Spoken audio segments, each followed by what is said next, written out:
Hello, English 10 students, and welcome back to Quarter 4. I hope you and your loved ones are doing well. This quarter we'll be looking first at a monologue, or two monologues actually, in Shakespeare's The Tragedy of Julius Caesar. If you do this assignment first, which is 1.1, it is an article that describes who Julius Caesar was and what was important about him. It will make further assignments a lot easier for you. So as you can see, we'll be looking at the article. I will read it to you. I will also help you with the first paragraph for highlighting what's happening in the article. We'll also go over paragraph writing for this article, including a paragraph frame. And finally, we'll conclude it with some very easy vocabulary whose definitions you can find right in the article. The directions read, as you read the following article, underline or highlight the key points. You may want to consider using the 5 W's to make sure you get all the important points. Who, what, when, where, and why. Who was the real Julius Caesar? The Tragedy of Julius Caesar is a play written by William Shakespeare based on the history of the great Gaius Julius. Shakespeare wrote this play around 1599, over 400 years ago, during a period of history called the Renaissance. The real figure, Gaius Julius, who was later known as Julius Caesar, was born over 1,000 years earlier, in 100 BCE. He was assassinated in 44 BCE in Rome. He brought many great changes to Rome that improved its economy and bettered the lives of many. However, if Julius Caesar was such a great leader, why would his fellow political leaders gang up and stab him to death? The answer to this question lies in Caesar's unceasing ambition to make Rome the greatest empire ever known. Let's go back and look at this introductory paragraph for this article. So if we're answering who, it might be tempting to say William Shakespeare. However, if you notice, much more is mentioned about Julius Caesar. So that really is our who here. Looking at this, we have a what, which is that he was a great leader. He improved its economy, bettered the lives of many, and was stabbed to death by fellow political leaders. So that would be good to capture also. Our when we have between 100 BCE and 44 BCE, which of course is in reverse of how we count time now that we're in AD. The where would be Rome, and why, we don't quite have a why yet, so that's something we need to figure out as we do the reading. Let's get to paragraph 2. Julius Caesar, born Gaius Julius, was not born wealthy, but he did have family ties to important people and worked hard to rise up politically. In his time, Rome was not ruled by a king or an emperor, but rather by a senate. Those who were well-connected, and usually wealthy, could become senators. The head of the senate was called a consul, elected to this office by the other senators. Eventually, Caesar's diligence paid off.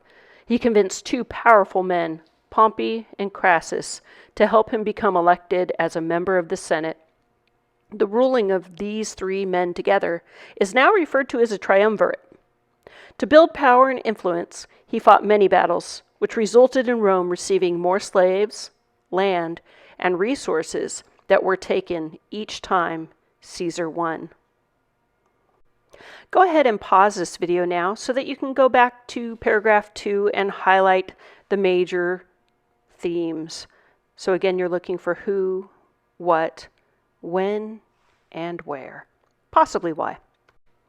All right, we're back for paragraph 3. At first, Caesar was admired and appreciated for his efforts. However, some men began to worry that Caesar would become too powerful and seek to conquer Rome so that he could rule it as a king. Their fears seemed confirmed when Caesar did the unquestionable. Instead of disbanding his army outside of Rome when he came back from war, he led his soldiers across the Rubicon River straight into Rome. Many men in the Senate felt it was an act of regression, and Caesar would try to take over, killing anyone who crossed his efforts to rule uncontested. His actions led to Pompey and Crassus wanting to defeat Caesar and his army. In the end, both Pompey and Crassus were killed. Meanwhile, Caesar became involved with Cleopatra in Egypt. He hoped that their union would result in securing Egypt as Rome's ally. Egypt was a very wealthy country, and Caesar wanted their wealth to become Rome's as well.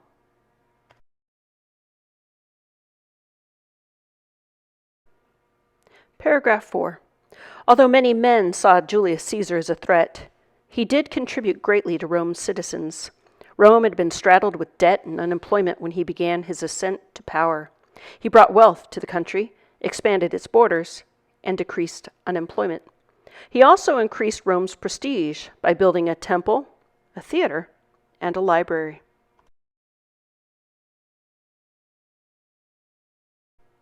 Eventually, Caesar named himself Dictator Perpetuus so that he could take full power over Rome. In fact, the word Caesar means emperor. His fellow countrymen did not approve of his ambitions to rule all of Rome. A large group of senators wanted to take him down before he could become even more powerful. Around 60 of these senators, including his young friend Brutus, conspired against Caesar. In the end, he was stabbed 23 times.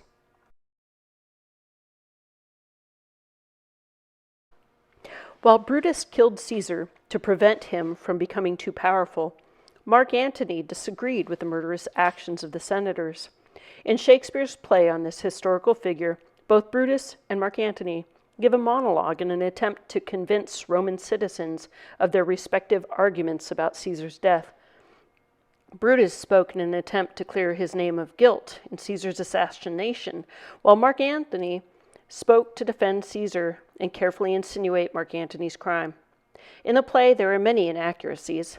Shakespeare's goal was to entertain, so he took artistic liberties to make the story more dramatic and fit within the constraints of time, actors, and other needs required for putting on a play.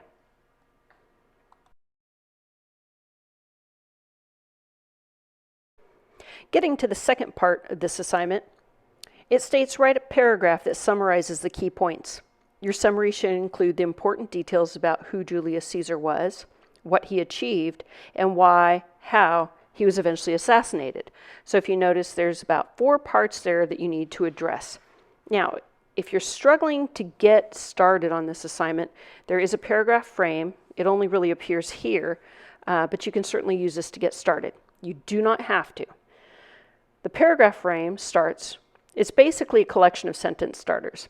So in the article, and you cite the article, of course with quotation marks because it's a short work, by the author, and then you would choose discusses or explains or writes about, and then you'd explain the topic there, which is usually just a couple of words.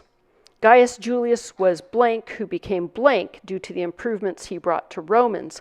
So basically, you just use those sentence starters and complete the sentence with some of the details that you were able to highlight as you went through.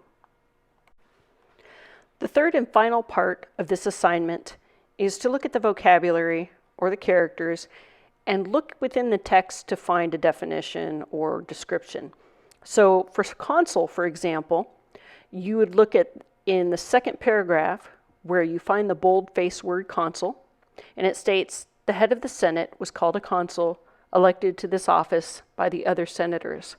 So all you would need to put here is the head of a Senate elected by other senators, and that would fulfill that.